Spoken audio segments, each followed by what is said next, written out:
Hello friends, आप सबके लिए आज UGC net JRF economics subject से यूनिट 1 से क्लास लेकर आया हूं। और आज इस क्लास पर हम लोग पूर्ति रेखा और पूर्ति की लोच कंप्लीट करने वाले हैं। ठीक है, आइए हम सब स्टार्ट करते हैं। देखिए आपका इसके अंतर्गत क्या है, सो देखिए। कहता है कि वस्तु की वह मात्रा जो किसी दिए हुए समय में, ठीक है, एक निश्चित मूल्य पर बाजार में बिक्री के लिए आती है। क्या है? निश्चित मूल्य पर बाजार में बिक्री के लिए आती है, उस वस्तु की पूर्ति कही जाती है। यानी कि हम लोग कहेंगे कि जो भी वस्तु को बाजार में बेचने के लिए लाया गया, उसी वस्तु को कहेंगे कि ये आप पूर्ति हो गया। ठीक है, अब आगे चलेंगे। कहता है बाजार में एक दिए हुए मूल्य पर एक व्यक्तिगत फर्म द्वारा की गई किसी विशेष वस्तु की पूर्ति को व्यक्तिगत पूर्ति कहते हैं। ठीक है, कौन सा पूर्ति कहते हैं? व्यक्तिगत पूर्ति कहते हैं।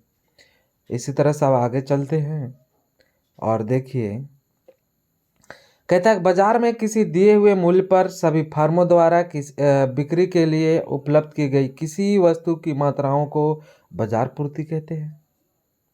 आपके पास, ठीक है, फर्म, कंपनी, उद्योगपति द्वारा जो भी बाजार में बिक्री किया जाता है सामान, वस्तु, ठीक है, अगर इस तरह से दो सभी मिलकर अगर बाजार में अगर बिक्री करे तो वो बाजार पूर्ति कहलाएगा। ठीक है, चलिए क्लियर होगा। अब आगे चलते हैं। पूर्ति समझे आप लोग? आप जब वो समझे तो आप देखिए अगला पॉइंट में पूर्ति की रेखा। ठीक है, पूर्ति की रेखा क्या है? ये आपका व्यक्तिगत पूर्ति की रेखा है।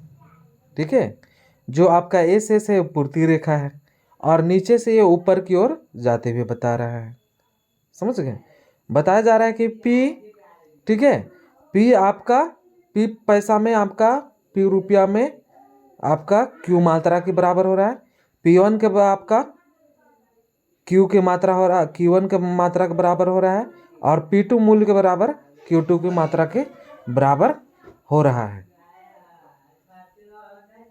समझे? आप चलते हैं आगे बाजार पूर्ति रेखा की ओर। ठीक है, बाजार पूर्ति रेखा की ओर बात करते हैं। अब बाजार पूर्ति की रेखा क्या करता है? देखिए, बाजार पूर्ति की रेखा की बात आता है तो आप लोग को पहले बताएं कि फर्म, उद्योग, कंपनी सभी कुछ आते हैं। तो इसमें आप लोग को बता दें कि अलग अलग करके दिया हुआ है। जैसे फर्म ए, ठीक है, S1 मतलब पहली पूर्ति उनका फिर आपका मूल्य दिया हुआ है, फिर मात्रा दिया हुआ है। उसी तरह से आपका फर्म बी, ठीक है, फर्म बी है और उनके बाद इसमें आपका दिया हुआ है क्या? मूल्य और मात्रा दिया हुआ है। समझ गए? इस तरह से आपका, अब देखिए इसमें बाजार का, समझ गए?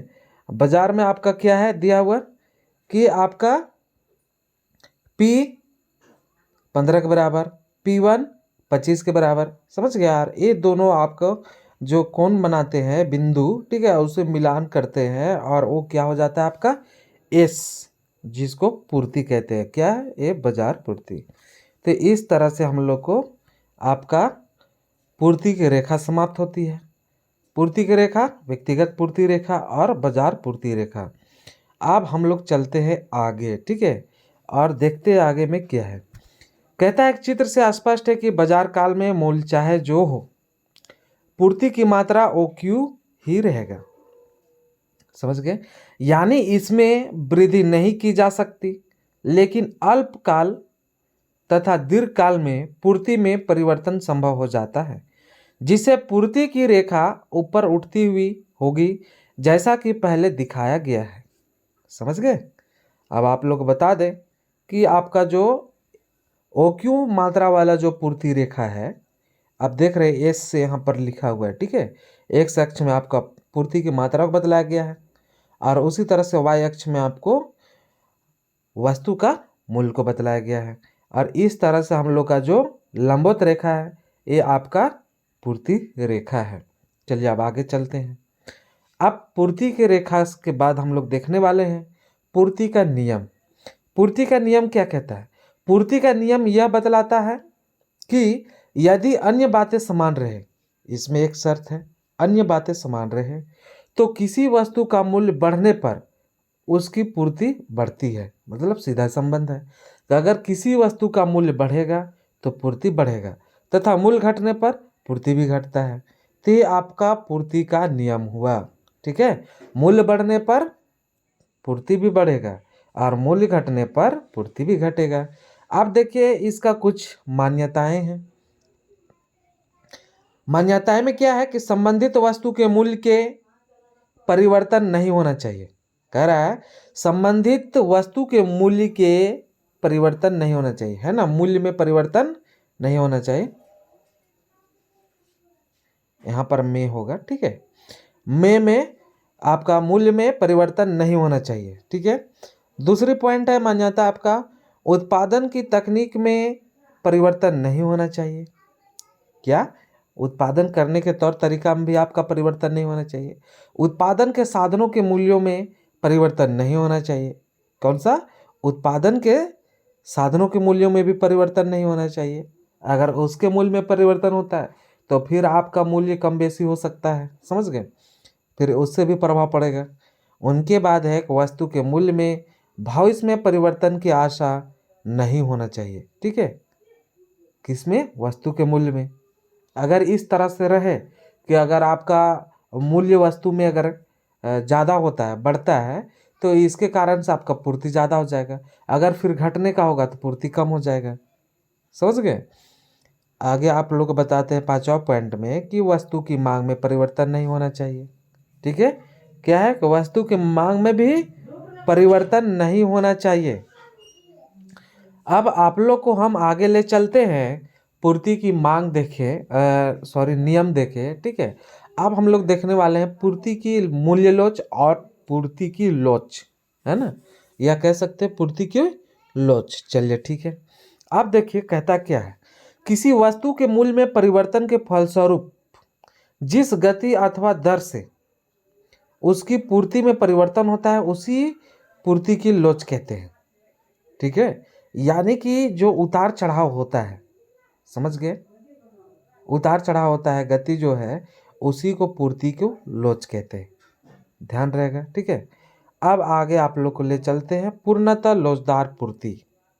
ठीक है, लोचदार पूर्ति क्या है? तो आप लोग को हम बता दें कि जब मूल्य में वृद्धि होने पर, क्या, जब मूल्य में वृद्धि होने पर पूर्ति में अनंत वृद्धि हो जाए, मूल्य में वृद्धि होगा और इसके कारण जो है आपका पूर्ति में अनंत वृद्धि हो जाए तथा मूल्य में अल्प कमी होने पर भी पूर्ति घटकर शून्य हो जाए तो पूर्ति पूर्णतः लोचदार होती है।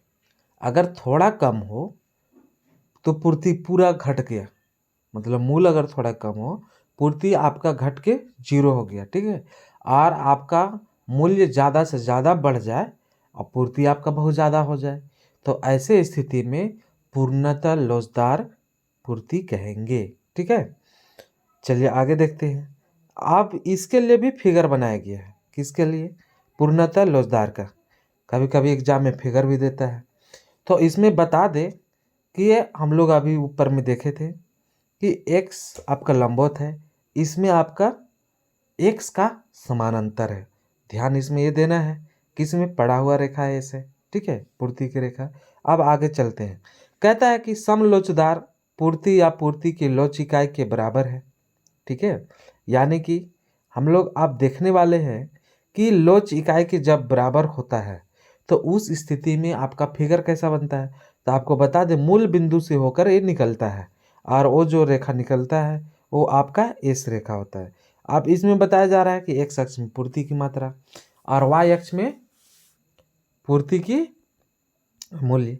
ठीक है, अब आगे हम चलते हैं और आप लोग बताते हैं कि सापेक्षिक लोचदार पूर्ति या पूर्ति की लोच इकाई से अधिक। ठीक है, क्या है? लोच इकाई से अधिक, है ना। चलिए अब आप लोग को बता देते हैं कि एस एस, इसमें दोनों रेखा में स्पर्श नहीं किया है, ठीक है। और ये आपको ये ऐसा रेखा जब आपको चित्र बना रहे दिखे तो ये होगा पूर्ति की इकाई लोच से अधिक है, मतलब पूर्ति की लोच है जो 1 से अधिक है। चलिए क्लियर है। अब आप लोग आगे ले चलते हैं कि सापेक्षिक लोचदार पूर्ति या पूर्ति की, है ना, लोच इकाई से कम, जब बताया जा रहा है कि पूर्ति की लोच जो है 1 से कम मान हो, है ना, 1 से कम मान हो और 1 उनसे बड़ा हो, ठीक है। अब इसमें देखिए कि इसमें भी दोनों अक्ष को नहीं टच करता, पर ये थोड़ा सा खड़ा रेखा है, ठीक है। चलिए अब आगे हम लोग चलते हैं कि पूर्णतः बेलोचदार पूर्ति जब मूल्य में, ठीक है, जब मूल्य में वृद्धि अथवा कमी या पूर्ति पर कुछ भी प्रभाव ना पड़े तो इसे पूर्णतः बेलोचदार पूर्ति या पूर्ति की लोच शून्य के बराबर होते हैं, ठीक है। जैसे इसमें आप लोग को दिया गया है फिगर में, समझ गए, ये फिगर आप लोग के लिए है, ठीक है। चलिए अब आप लोग आगे ले चलते हैं। आप कहता क्या है कि पूर्ति की लोच की माप, है ना, पूर्ति की लोच की माप, तो पूर्ति की लोच की माप दो तरह से किया जाता है, एक प्रतिशत प्रणाली द्वारा और उनके बाद ज्यामितीय प्रणाली द्वारा।